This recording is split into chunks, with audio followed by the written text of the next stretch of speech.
Ah, sou um ser humano apaixonado por que faz, velho. A gente brinca, né? Hoje em dia a gente tá doente, é um doente por fita, por highline, né? Então sou essa pessoa assim que hoje em dia é focada mais dentro do esporte, dentro da arte também. Eu acho que é meio difícil me definir porque eu faço um monte de coisas, velho. Então, sou um pouquinho de cada coisa. O Giovanni é um pedacinho de cada coisa. É que nem montar um highline. É uma pecinha, uma outra pecinha. A gente é um pouquinho daquilo pra soma do todo.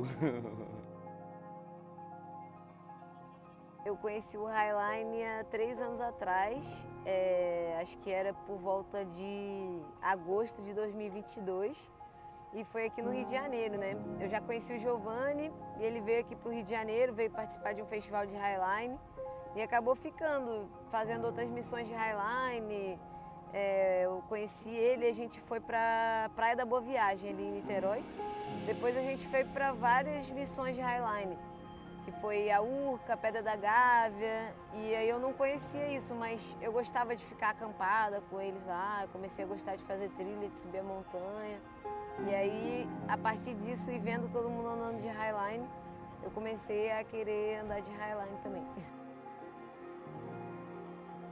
Cara, eu conheci o Highline através de um amigo lá de Goiás, lá, velho. O Anderson, o Auris, que andava de skate junto. E eu já tinha contato já, que meus amigos já faziam isso lá de Goiânia, lá, a galera da Slack Mafia. Mas eu não era muito dentro do highline não, era mais do skate, mais da escalada, da bike.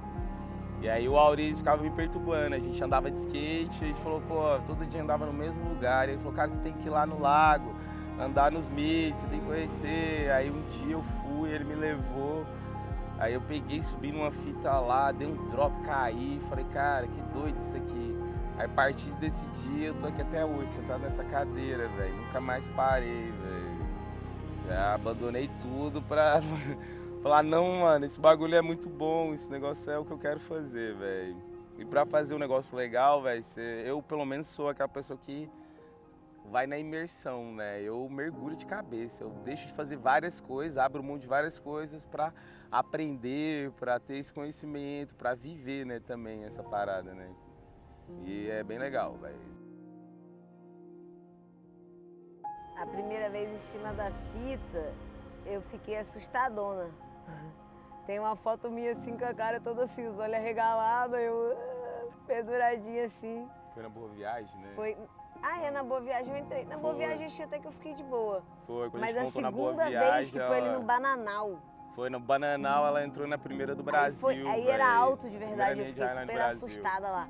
Eu tava viajando com um amigo em Minas, velho. A gente tava viajando escalando em Minas Gerais. Aí eu tava em São Tomé das Letras, escalando, quando eu vi uma fita passando, assim, tipo, tinha uma fita montada, um highline montado. E eu não conhecia ainda assim também. Aí eu fui lá conversar com os amigos lá, velho, que eu tava escalando, falei, pô, que legal, velho. Cheguei e vi os caras com um boné de uns amigos meus, de um grupo de Slack. E aí eu falei, cara, que massa, esses moleques aí desse grupo aí são meus amigos também, lá de Goiânia. Aí o cara viu que eu tava de cadeirinha e falou assim, vai, cara, vai lá, dá um pé.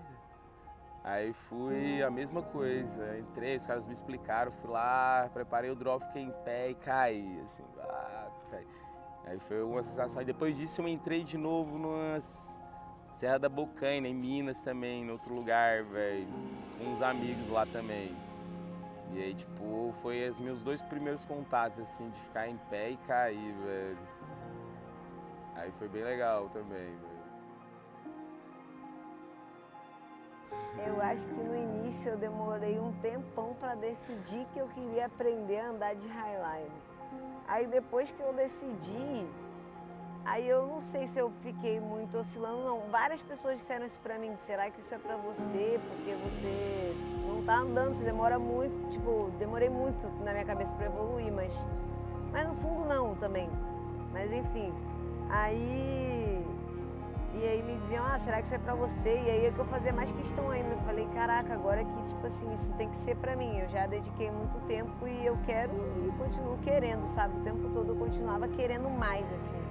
Quanto mais parecia que eu tava estagnada de evoluir, mais eu, tipo, ficava querendo evoluir na coisa. Porque é meio desafiante, né? Você, tipo, tem um desafio pessoal, né? O negócio mexe tanto com você que você, tipo, você aprende no ódio, na raiva, no amor, porque o negócio fala, cara, eu vou aprender esse negócio. E é uma prática meio que às vezes é tão pessoal e única, porque é seu momento, é você e a fita, é você ali naquele momento. Então, isso vai te trazendo esse desafio, então isso vai te fazendo assim, cara, eu vou aprender então, eu vou aprender, velho. Mas me motivou pra tudo na vida, porque eu tava bem desmotivada, bem insegura e não sabia bem o que eu queria fazer também, um pouco tipo, e agora?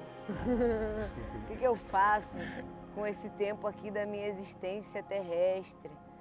E aí até eu decidi assim que eu queria aprender, eu só subia, entrava lá, tipo, igual os iniciantes entram, eu só ficava pendurada lá por um tempão, não sabia nem andar de slackline, eu ficava pendurada lá, porque me motivava, falava, não, você vai lá ficar pendurada lá, e eu ficava lá, e eu ficava olhando eles andando assim do meu lado, e eu ficava, cara, é muito impossível, tipo assim, não parecia possível, eu ficava assim, eu vou tentar isso minha vida inteira e eu não vou conseguir.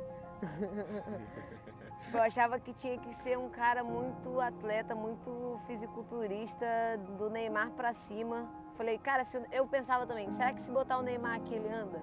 Acho que não. Não. Então eu me perdoo por não conseguir. A gente brinca assim, pode colocar o cara mais forte, cara, o cara mais forte do planeta, e colocar ali em cima, mano. Os bombeiros, velho, saca? Os caras já passam um treinamento assim, tipo, então às vezes não é força, às vezes não é nada disso, né? Tipo, é psicológico, né, velho? Respiração. E é tempo de dedicação. Momento presente. Porque eu conheci a galera que andava de highline e eles disseram pra mim assim, você quer aprender isso? Treina slackline, dedica no slackline, compra o seu slackline, vira fiel do slackline, os pastores do slackline. Assim. Me pregaram. Caralho, então, um bagulho do medo é uma coisa que eu penso que é muito doido, né, velho? A gente nasce criança, velho. Quando você é criança, cara, você sobe em janela, você pula da geladeira, você pula do sofá, derruba, mexe com fogo. Velho, você se machuca de todo jeito, parece que a gente não tem medo de nada, né, assim. Saca? Você não tem consciência do medo, o que é medo, saca, velho? E aí, ao longo da vida, mano, a gente vai adquirindo vários medos, velho.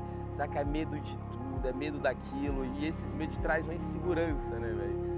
Aí eu brinco muito que o medo tá relacionado a isso, tipo, dois fatores, velho, que refletem em cima do highline, né, quando a gente tá praticando, que é o medo de queda, que todo mundo tem medo de cair, eu, você, todo mundo tem medo de cair, e o medo de altura, cara, que é muito doido, velho, assim, quanto mais você tá subindo, mais a sensação de estar sempre com o pé no chão, né, então você vai tendo, isso é um medo que reflete em todo mundo tem esses dois medos. E quando você tá em cima da fita, você sente essa sensação, saca? E o medo é uma coisa que em cima ali com a terapia, que eu falo que é tipo a fitoterapia, você vai trabalhando ele. Você vai aprendendo a lidar com ele, né? Que é aquela velha história, né? Tipo, você tá entre uma corda bamba, entre a vida e a morte, né, velho? Então você vai aprendendo a lidar com ele através, tipo, respirando, silenciando a mente. Então é parte que acaba que chega um momento que você não sente medo, velho. Eu mesmo tô procurando lugar para me sentir medo, assim, tipo, em altura, de desafios, saca? Aquela parada de se autodesafiar, você fala, cara, eu quero um lugar ainda que, cara, me dá aquela sensação de falar, caralho, o que eu tô fazendo aqui, velho? Porque chega uma hora que fica tão comum você lidar, assim, tipo, com medo, que você fala, cara, eu não tenho medo de fazer isso aqui. Pra mim é natural, assim, eu tenho medo de subir num motoboy aqui no Rio e ir até ali e falar, isso dá mais medo. Andar com meu amigo de carro, velho, saca? Então isso dá mais medo do que andar de highline, velho. E de vez em quando você pega uns motoboy também, mano, que os caras é piloto de fuga, mano. Os caras... É doideira, velho. Mas o moto Uber que me trouxe aqui, ele veio ver o Highline, ele falou exatamente isso. Falou, andar de moto Uber é mais perigoso. Aí eu, mas eu sempre falo isso pra pessoa. Eu falo, cara, se você tem coragem de andar de moto Uber, tu pode entrar no Highline. Tu tá pronto, velho. Cara, cada dia é de um jeito, sabe? Tipo, lá no início eu sentia muito medo, eu morria de medo de cair. Isso travou a minha evolução por um tempão, porque eu ficava... Eu sabia já andar de slackline, eu já estava treinando, eu já sabia levantar na fita. Só que eu ia lá e eu me preparava, parecia que eu ia e aí eu desistia e ficava lá tentando um monte de vezes. Aí eu falava, hoje é o dia que vai dar certo. E aí eu ficava sempre adiando. Mas o medo ele sempre tá lá e tem dias e dias, depende assim, o dia que eu tô mais confiante, tem um dia que eu tô bem de cabeça, que eu tô tranquilona, que eu tô me sentindo bem e tem o dia que eu tô com preocupações, sei lá, mal dormida, mal encarada, sei lá. Tem dia que não flui, que você não encaixa e tem a ver com uma coisa de meditação, tem a ver com a conexão entre mente, corpo e espírito. Você tem que estar plenamente presente ali. E não é todo dia que eu estou plenamente presente, assim. Mas é um desafio que está sempre regulando e me ensinando a regular a minha mente, a minha ansiedade, o meu medo. Aí eu queria falar sobre o medo que ele falou também, porque eu sinto que eu tenho outros medos. Ele falou do medo de altura e do medo de cair. Medo de cair eu tive muito no início, medo de cair. Até eu acostumar com cair, sentir que era de boa cair, eu tava segura caindo, demorou. Mas medo de altura, eu não achei que eu tinha medo de altura. Eu ficava lá pendurada. Tanto que quando eu ficava pendurada no início era de boa. Quando eu comecei a cair, aí eu comecei a ter medo. A primeira vez que eu caí, eu morri de medo. Eu achei que eu ia morrer. Aí eu fiquei com medo um tempão, não queria mais cair. Mas o que eu mais senti, assim, que foi o maior processo terapêutico pra mim, igual ele falou, foi o medo de, essa coisa, o medo de morrer e o medo de errar também. Tipo assim, errar em público, quando tem plateia, ou essa frustração mesmo de ficar errando várias vezes e ter que insistir numa coisa que você tá errando, parece uma negação, parece que você tá levando um não, sabe? E o negócio não te deixa fazer acontecer. E aí você passa raiva, você fica, caraca, velho, abre a porta do céu, cara. Deixa eu andar. E aí você tem que ficar um pouco indignado. E aí eu acho que a fita é tipo, foi um mestre pra mim, assim. O Giovanni foi também quem me ensinou, quem me aplicou. Mas no final uma jornada muito pessoal, que ali quando você tá ali no meio... Cada um aprende... Ninguém pode te ensinar, ninguém pode pegar na sua mão. No slackline alguém pode pegar na sua mão, mas lá no highline é você e Deus e seu diálogo interno, assim, que você tem que estar no... O Giovanni fala que é alto vibe. Você tá tem que se motivar. Totalmente na alto vibe, toda hora. Se dá aquela força de não se jogar, de não cair, de fazer a força de ir em frente, tá ligado? Isso requer uma motivação muito forte, tá ligado? E, tipo, o medo da morte também é muito profundo. Eu acho que muita gente lida com isso quando entra no highline. Nessas reflexões, tipo assim, entre a vida e a morte, entre o milagre de estar vivo ali, de presenciar aquele momento, de presenciar aquela paisagem, aquele universo, porra, gigante, que às vezes a pessoa não para pra observar. E é isso, é que sensação de estar sozinho e não tem ninguém, você só tem você, tá ligado? Eu acho que no início todo mundo sente isso. Também eu tive dificuldade de confiar no equipamento e tem a ver com essa confiança de se permitir cair. Porque no início você tá assim, nossa, não sei, essa cordinha minúscula, isso vai me segurar, esse negócio, sabe? Você não conhece os equipamentos, realmente é difícil confiar em alguma coisa que você não entende e não conhece. Por isso que eu acho que a formação completa do atleta, do highliner, da pessoa praticante de highliner, ela envolve não só, são várias camadas, né? O aprendizado de slackline, mas o aprendizado de montanhismo, de trilha, de natureza, mas essencialmente entender sobre a sua própria segurança. Porque você não pode ser uma pessoa que só chega lá para andar e você não sabe ver minimamente, avaliar se aquilo que você está, né, tá entrando nesse highline, se essa ancoragem está segura, se ela está de acordo com as normas estabelecidas e tal. Então você meio que vai aprendendo sobre a sua própria segurança para você se sentir mais seguro. É isso que te torna mais seguro. Você vai aprendendo sobre montagem e vai participando do processo inteiro. Quando você participa do processo de início ao fim, eu sinto que você se sente mais seguro na linha. Muito mais. Depois, é diferente, você chegou, alguém montou, você não viu. Mas Sim. se você vê tudo de início ao fim, é uma coisa diferente, você entra com outra mentalidade. E também, assim, sobre os equipamentos. São equipamentos de alta performance e eles sempre são feitos para isso, né? Voltado e eles pra passam prática por mesmo. testes, por testes de ruptura, testes de trabalho, então eles já tem lá especificado e testado qual é a carga de ruptura daquele equipamento, até quanto ele aguenta de tensão. E eles são hiperdimensionados, esse Highline aguenta tonelada, entendeu? O meu peso não é nada ali. Ele aguenta carregar um carro, os bolts de ancoragem, cada um aguenta mais de tonelada. Então é uma coisa hiperdimensionada e muito redundante o sistema também. O sistema é sempre com muita redundância. Tudo tem duas ancoragens, duas fitas, tudo é sempre duplado, né? Nunca a gente vai confiar a nossa vida em um só equipamento, né?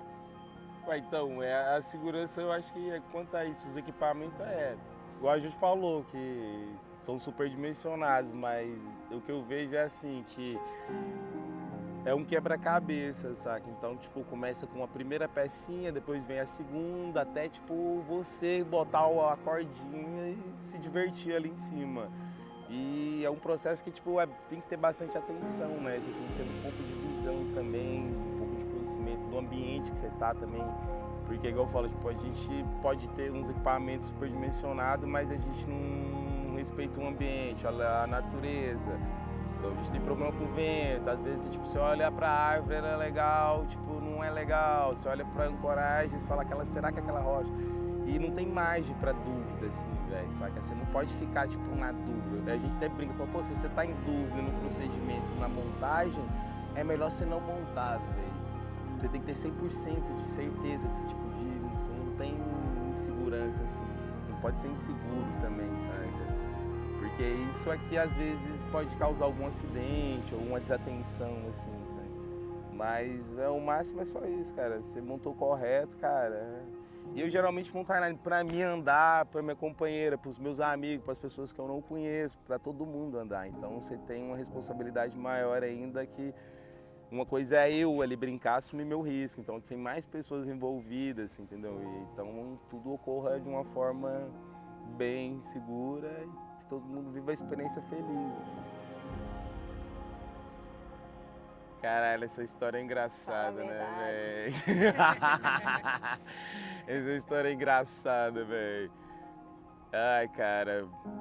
Velho, foi tipo antes da pandemia, velho. Era uma pessoa normal, né? Assim, não jogando as pessoas nem nada.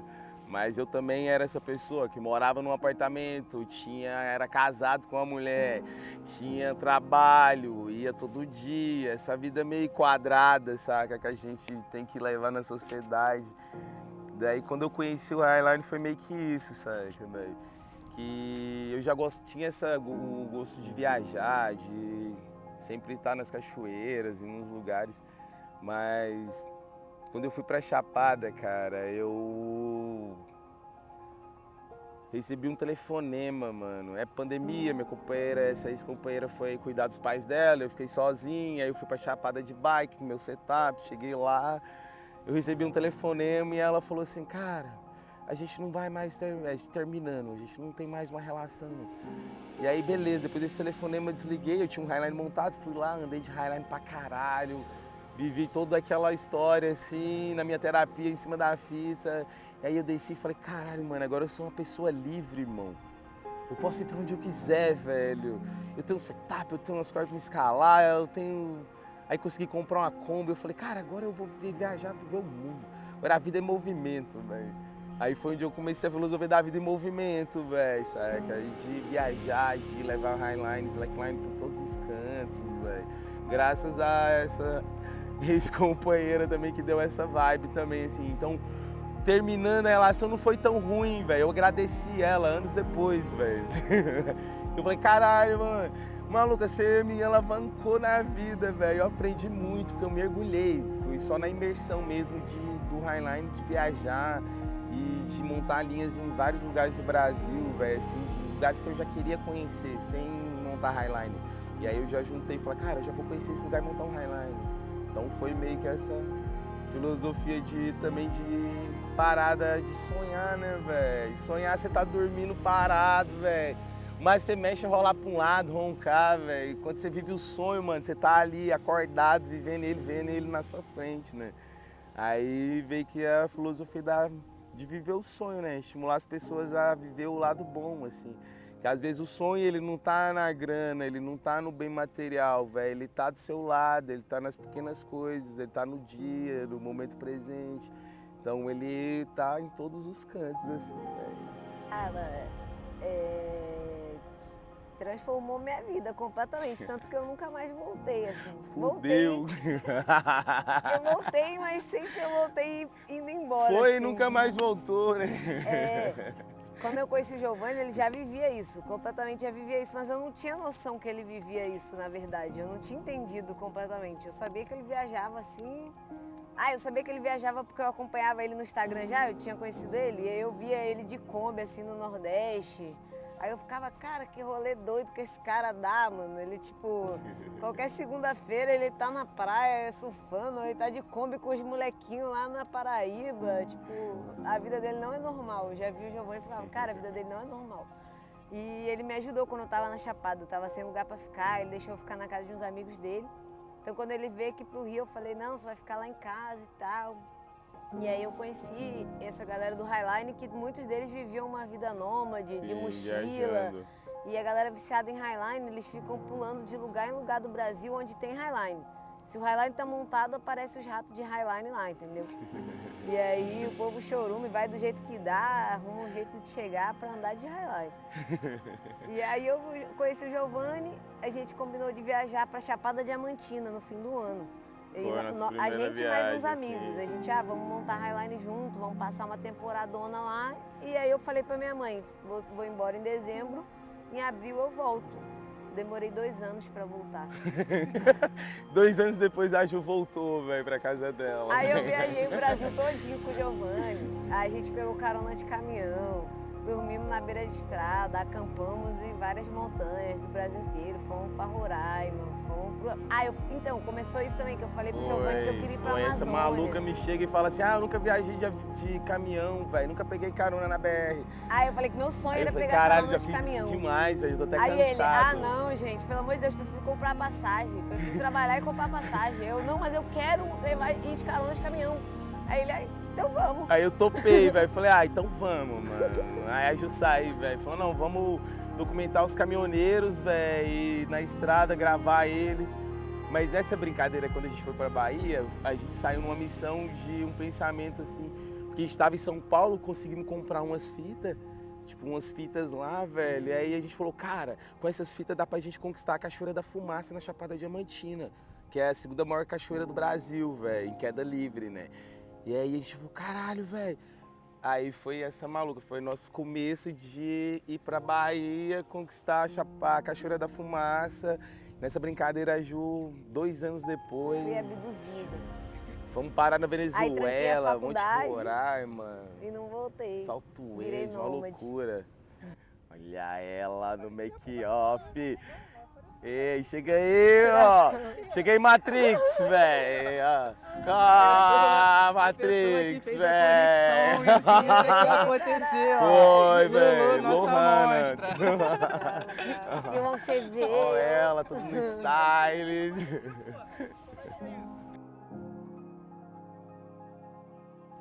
Fala aí, Ju, qual que foi o seu aí que você mais curtiu aí? Cara, a gente foi vários, velho, mas a Ju tem uns especial dela aí, dos momentos, velho. É difícil dizer um só, porque teve muitos especiais, assim. Teve o Tepequém, em Roraima, que é muito longe, assim, no extremo norte do Brasil, quase na Venezuela, quase na fronteira com a Venezuela. E, pô, lá é mágico, muito doido, é uma vila pequenininha, 400 habitantes, tem uma vista absurda, assim, das montanhas, é meio indígena, meio venezuelano. Aí teve também a Chapada Diamantina, também é muito especial pra mim, sempre que eu vou lá eu fico abduzida, não quero ir embora, passaria um ano lá. Sempre eu vou embora, não sei porquê. Alguém me manda embora, eu fico, gente, que decisão errada de ir embora. Sério, eu tava de carona com os amigos, eles falaram, ah, não, a gente já fez tudo que tinha pra fazer aqui, vamos embora. Eu, como assim? Caraca, dá pra eu ficar aqui pra sempre. A Chapada dos Veadeiros também mora no meu coração, claro. Teve muito lugar épico, cara. Presidente Figueiredo, Sim, na Amazônia. velho. E você? Cara, um dos highlights mais bonitos, assim, tipo, que eu já entrei, assim, que eu senti mesmo com altura, antes da Chapada Diamantina, lá, ó, Pedra da Gávea, lá na Garganta do Céu. Quando a gente montou uma linha chama Bongada de Idiá, uns 160, fora, exposição. Cara, quando subir aquela linha ali, o vento vindo de baixo, assim, a nuvem tampando você, cara, eu falei, cara, e a vista, né, a exposição, você vê o rio, assim, cara, você vê. Aí lá foi bem legal, assim, foi uma das que eu mais senti, assim, e gosto muito daquele lugar, que nem tanto que a gente voltou agora, a gente montou, conquistamos 3 linhas novas de highline lá nessa Garganta do Céu. E tem a Chapada Diamantina, que mora no coração, né, velho, que não tem como, né, que, pô, a gente conseguiu um amigo, há uns anos atrás, foi o primeiro maluco que conseguiu montar 50 metros lá na Chapada Diamantina, na Cachoeira da Fumaça. Depois de anos, meu sonho era montar essa linha lá também, que eu já tinha falado com esse amigo aqui meu do Rio, velho, que montou lá a primeira vez. Aí eu falei, cara, eu pedi os beta, ele falou, cara, vai lá. Aí foi quando eu fui com a Ju e a gente montou, velho, uns 160, passando em frente à cachoeira, assim. Porque é um lugar que você se sente uma formiguinha no meio da imensidão, cara. O negócio é surreal, assim. A natureza te engole, né? Literalmente pula no abismo, de né? 400 metros de Você altura. pula no abismo, Quase velho. Pulou no abismo, velho. Você não vê fundo, mano. Tá na imersão. Aí foi bem marcante também. E o Tiariti, no Mato Grosso, cara, que é numas comunidades indígenas. Esse é top. Que a gente conseguiu fazer uma conexão entre uma comunidade indígena com outra comunidade indígena que não se falava. E pra gente montar o Highline, a gente precisou da autorização do cacique de um lado e do cacique de outro. E aí a gente teve que falar e conversar com as duas comunidades. E era uma cachoeira de um lado, assim. E aí a gente montou essa linha, que foi uma das maiores linhas do Mato Grosso, né? Que tipo o recorde do Mato Grosso lá, com a galera do Mato Grosso. E é um lugar, cara, que é uma avalanche de água, velho. É uma energia do caralho, velho, saca? É um lugar que você parece realmente uma avalanche, assim, é tipo 50 metros de queda lateral e, saca? Água turquesa, muito lindo. É bem louco esse lugar, velho. Tem várias. Um Né? perrengue que fortemente... Não, tem vários, né? Mas agora, uma coisa que sempre me acontece é eu menstruar subir na montanha também. Mas uma coisa que já me aconteceu pelo menos 2 vezes foi eu cair, sei lá, tropeçar e estar com uma mochila muito pesada nas costas e bater de cara e ficar com a cara ralada. Já aconteceu pelo menos 2 vezes. Cara, tem muito tempo que eu ando de Highline e eu nunca tinha feito um resgate, velho, de ninguém. Nem da minha companheira, mano, que é o dia que ela pediu um resgate pra mim, eu virei pra ela assim e falei, caralho, maluca, você entrou, velho, você consegue sair, você é braba, velho, respira, descansa, relaxa. Eu falei, eu não vou te tirar daí porque eu sei que você consegue sair sozinha, você vai dar um jeito de sair aí. Aí, tipo, ela saiu sozinha, não precisei resgatar. Descansa aí e sai. E aí, tipo, a gente tava lá no Capão, na Chapada Diamantina, eu montei uma ali com uns amigos, mais 2 amigos de 400 metros. E me aparece um amigo, velho, o cara Ícaro San, velho, que era um bêbado, mano. Aí, tipo, meu amigo bebado, velho, doidão, velho. Chega lá na ancoragem, eu dormindo lá na ancoragem, ele me chega cedinho, me acordando com uma garrafa de para tudo, já alegre, feliz. Aí ele ficou lá comigo o dia inteiro, mano, assim, a manhã inteira, à tarde, ele me perturbando. Cara, eu quero entrar nesse Highline, eu quero entrar. E eu falo, cara, você tá bêbado, mano. Eu não vou te colocar assim não, mano, você vai me dar trabalho, velho. Cara, e o cara ficou me perturbando, cara, eu falei, cara, mano. Aí ele virou e falou assim, se você tá me subestimando, como é que é? Se você tá me subestimando... Não, se eu te surpreender, foi porque você tá me subestimando, velho. Falou desse jeito. Se eu te surpreendi, foi porque você me subestimou. Foi, velho. Aí ele falou desse jeito, aí eu peguei, cara, tá bom, velho. Peguei a cadeirinha e coloquei nele. Aí eu coloquei ele sabendo que eu ia ter que resgatar ele, cara. Aí coloquei ele entrou todo feliz, aí ele saiu da pecinha, velho, da polia. e não ficou só preso na cordinha e não conseguia Aí voltar, já velho. Já era. E aí, cara, ele tentou 2 vezes, não conseguia, velho. Aí a gente deixou ele lá 10 minutos refletindo na vida, mano, pensando assim. Aí foi bom que ele, tipo, ele chorou, ele pensou na família, ele pensou na madrinha, pessoas que nunca passou na cabeça dele. Ele fez esse resgate lá no momento, sabe?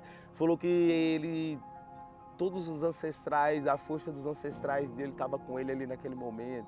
Tinha um depoimento massa, velho. Eu peguei, entrei e tirei ele, saca, velho? Aí eu virei e falei, caralho, mano, se a fitinha se surpreendeu, foi porque você subestimou ela, velho. Então você não subestimou a fita, não. E tipo, o perrengue de chegar molhado, pegar tempestade, isso já normalizamos já. De chegar num pico todo molhado, madrugada fria e acordar no outro dia com tudo ensopado, pesado, então não é de boa. Descer a montanha para comprar comida, saca? Buscar os remédios também, que às vezes precisa. Teve um dia que eu dormi na poça, né? Lembra quando eu dormi na poça? Foi, velho. A Júlia, a gente foi montar highline numa caverna, velho. Na boca de uma caverna. Mas a gente não imaginou que no teto da lá em cima na caverna era onde a água escorria. De repente estava dormindo, a gente acordou, cara, uma enxurrada, assim, ó, varrendo a barraca, assim, a gente. E a Ju lá de boa, deitada, velho, no EVAzinho dela, assim, dormindo. E eu, Ju, a barraca tá enchendo água, porra, acorda. E a Ju, assim, ó, de boa. A Ju é de boa, não tem problema em dormir, ela dorme até debaixo d'água, velho, assim, ela não tem, onde ela deitou, ela dorme, velho. E aí a gente pegou, foi pra debaixo, tudo molhado, fizemos uma fogueira lá pra tentar secar as roupas, que tava frio. Aí fomos dormir numa pedra, deixamos as roupas pegando fogo, as roupas queimou, velho. Nossa, velho, foi mó engraçado. Perdemos assim as roupas, tudo calça, bermuda, tudo queimado. E ele não contou uma parte antes, porque eu fiquei dormindo na poça, mas aí depois eu acordei boladona, assim, tipo, caraca, tô toda encharcada. Aí o Giovanni, agora aceita. Agora aceita. Eu falei, vamos sair fora, pô. Vamos até amanhã. Não, eu que falei. Aí eu falei, mano, vamos descer pra dentro da caverna. Aí ele, não vamos, não sei o caminho pra dentro da caverna. Não dá pra gente fazer de noite um caminho que nós nunca fez. Aí eu falei, foda-se, não vou ficar aqui. A chuva deu uma brecha, vamos descer, vamos achar um teto, vamos embora. Aí ele, então vamos embora. Aí achamos o caminho descendo pra caverna.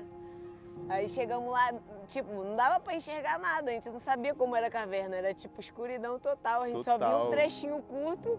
Aí eu falei, como é que nós vamos dormir aqui, cara? As pedras todas erradas, não sei o quê. As pedras tudo assim inclinadas, não tinha uma pedra plana. Aí eu falei, mano, agora tem teto em cima, a gente vai dormir sentado, foda-se, encostado. Tipo assim, às vezes nem dormir, esperar amanhecer, né? Porque tem muitas vezes nesses lugares que você tá no perrengue, não vai ter como dormir desse jeito. Você fica rezando pra amanhecer, velho. Nossa, amanhece logo, velho. Aparece o sol, por favor, amanhece pra você levantar e falar, pronto, velho. Acabou, velho.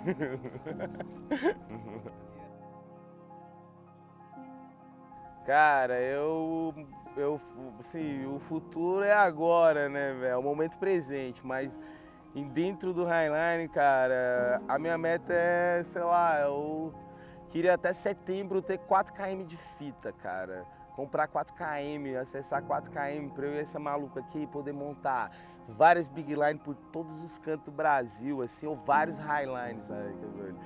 Esse é tipo uma meta que a gente tá caminhando, velho, adquirindo aos poucos, velho.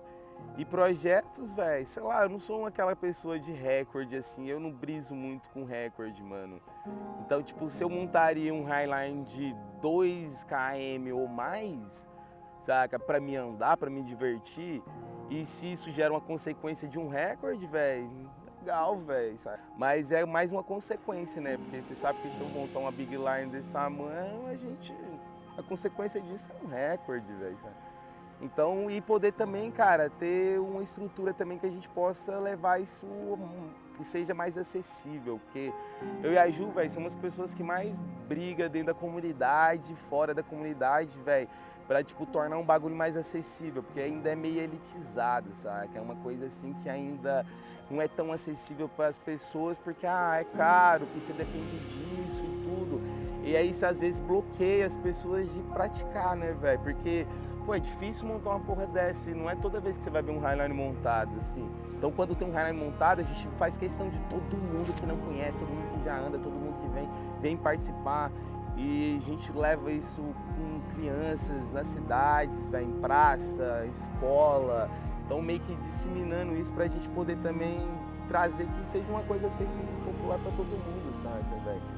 Que é uma prática que é bom, mano. Eu vejo que, sei lá, a gente briga que você fica mais equilibrado, às vezes, mas porque o desequilíbrio não é impossível ficar só 100% equilibrado. Então, a gente precisa ter o desequilíbrio, né? Então, o desequilíbrio também é uma forma de equilíbrio. Então, a gente fica equilibrando e desequilibrando, velho.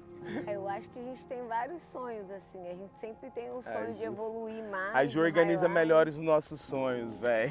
Eu, pessoalmente, eu tenho muito sonho de evoluir mais. Ela organiza assim. o sonho. Eu quero evoluir mais no Highline, com certeza. Então, o Giovanni, ele sempre tem esse desafio em mente que ele quer andar mais e mais.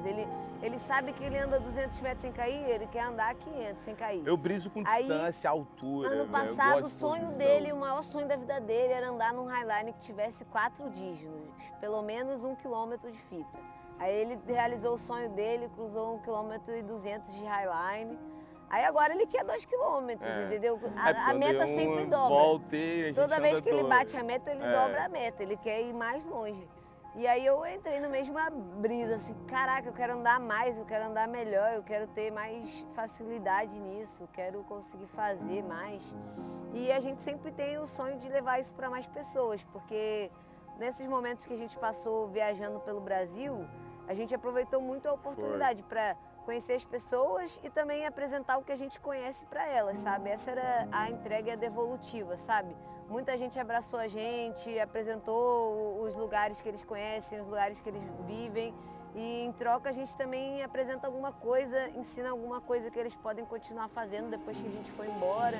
Então a gente chegava nos lugares já com alguma conquista em mente, né, que a gente queria fazer, alguma montanha que a gente queria subir, alguma cachoeira que a gente queria montar um highline. Mas a gente sempre tinha essa troca com a comunidade, de montar um highline para as crianças e acabava os adultos interagindo também, aprendendo a andar. E eles ficavam curiosos, caramba, vocês fazem isso? Como assim? O que vocês estão fazendo aqui na minha cidade do interior que eu nunca vi isso na vida?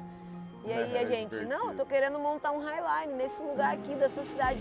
Aí a pessoa automaticamente, eu te levo lá, vamos lá. Eu quero ver você fazendo isso. Ele, eu te levo lá, eu sei o caminho, eu quero ver você fazendo isso lá. Eu quero ver se você faz isso aí, você mostra o vídeo, a pessoa fica, eu quero te levar lá, eu quero que você faça. Aí isso fez muita gente abraçar a gente em muitos lugares. Então o Slack abria portas pra gente. Às vezes lugares que a gente nem sabia onde que a gente ia dormir, o que a gente ia fazer, onde que a gente ia ficar. O fato da gente chegar com R$0 no bolso, uma mochila nas costas e montar um slackline numa pracinha, em pouco tempo a cidade inteira conhecia a gente. Já sabia, alguém já acolhia a gente em casa, alguém já falava, não, eu vou levar vocês. E, pronto, e tudo se encaminhava a partir disso. Então o Slackline sempre abriu várias portas pra gente e a gente quer continuar fazendo essa troca com o universo, né? Tipo assim, continuar entregando o que a gente recebeu dele e passando o conhecimento da arte do equilíbrio adiante. O Highline pra mim começou como a coisa da montanha. O que mais me conquistou primeiro foi o fato de fazer trilha e ficar acampado no topo da montanha e conhecendo esse ritmo de vida da montanha, entrando nessa imersão profunda de estar num lugar remoto, estar vendo o mundo de cima, e isso me transformou completamente. Foi isso que me encantou, assim, foi esse estilo de vida da gente ficar acampado vários dias na montanha e se conectando com esse ambiente. Para mim é um reset total do meu corpo, assim, um momento de detox de tudo que é babilônico, um momento que eu me conecto com a fita, me conecto comigo, me conecto com a montanha. Para mim a nossa espiritualidade tem muito a ver com essa vida na montanha. Eu queria falar só uma parada que eu esqueci de dizer, que é uma coisa bem engraçada, né, velho? Que é o que mais as pessoas perguntam pra gente, mano. Que várias pessoas chegam na gente e falam, caralho, isso que vocês fazem, vocês têm que ser da Red Bull, da marca tal, vocês, tudo isso. Mas aquela velha história com o nosso amigo, a gente tava conversando, velho, com o Caio, velho, sobre isso, saca, também. O que vocês fazem para ganhar dinheiro? Como que vocês sobrevivem? Você entendeu? Porque, tipo, ver a gente dessa forma também, as pessoas pensam que o que a gente faz para ter dinheiro, para comprar as coisas, para ter saca? E às vezes a gente nem sabe responder muito isso, saca? Porque, eu sei lá, a gente tem tanto conhecimento, velho, e informação, cara, que a gente é daquela pessoa que sabe fazer tudo, mano. O que aparecer a gente faz, saca? Mas dentro do nosso tempo, sabe? Então a gente meio que fala, pô, velho, se a marca tal quiser ajudar a gente, ou se você quiser patrocinar, ou se você quiser apoiar, beleza, cara, tudo que vir, mano, e for de coração, a gente abraça, velho, a gente agradece.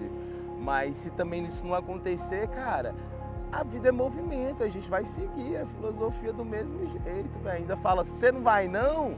Eu tô indo, velho, e a gente tá indo, viver o sonho e continua, cara, porque é uma coisa que a gente também parte assim, não vai depender de grana, não vai depender de marca, não vai depender de apoio, não vai depender de ninguém, mano. Depende da gente, o que a gente quer viver. Então, nisso, velho, a gente faz o que a gente tem que fazer, que é viver, vai embora, velho. Só tem uma vida mesmo, e aí a gente só vai, mano. Mas a gente ficaria feliz, né, velho, se pudesse, tipo, ter um apoio, sabe, algum patrocínio, alguma coisa que ajude a gente a ter um custo, assim, porque a gente fala, pô, a gente paga pra viver isso, na real é quase isso, sabe? A gente não ganha pra viver isso. A gente, todo tempo a gente gasta investe pra... todo o nosso tempo, dinheiro e energia pra viver o que a viver gente isso, vive. velho, sabe? Mas é Então, isso, às vezes as pessoas veem a gente vivendo o sonho e acham que é tudo muito fácil e vem tudo muito fácil, não tem nenhum perrengue envolvido. Mas quem conhece de perto sabe que para viver o sonho, para se dedicar completamente para isso, a gente faz vários sacrifícios. Mas que pra gente vale a pena, assim, a gente faz várias escolhas, a gente se abdicou de diversos confortos, mas que é pra viver o que a gente ama e o que a gente acredita. Não, tá de eu boa, sou tá de boa. @desinfluente, a pessoa que desinfluencia todo mundo a viver o sonho, velho, sabe? Vai viver, a gente só tem uma vida. Não, como falava Zaratustra, velho, vai à exaustão, não se poupe. E descansar é a lembrança do coroa. O coroa sempre fala, velho, coroeiri.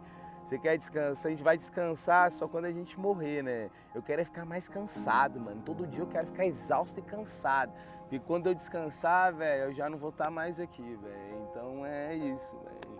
Viva o sonho, velho.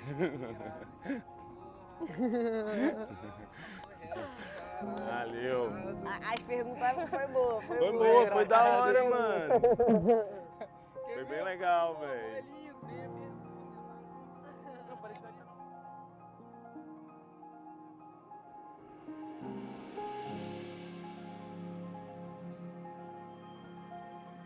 Na linha da vida, existe um lugar entre o medo e a coragem onde o pé treme, mas o coração sabe. Lá em cima, tudo parece menor, menos os sonhos. A gente aprende que o equilíbrio não é sobre cair, é sobre continuar. Cada passo é uma escolha, e escolher viver, às vezes é escolher o difícil. É sair do chão firme, abrir mão do óbvio e confiar em algo que não dá pra ver, mas dá pra sentir. No vento, no silêncio, no olhar de quem caminha junto. Porque no fim, nunca foi só sobre a altura, é sobre o amor. Amor pelo que a gente faz, pela vida que a gente escolhe e por quem escolhe viver isso com a gente. Seguir em movimento, mesmo sem saber onde vai dar, porque pior que cair é nunca sair do lugar. E no fim, cada um vive a sua versão.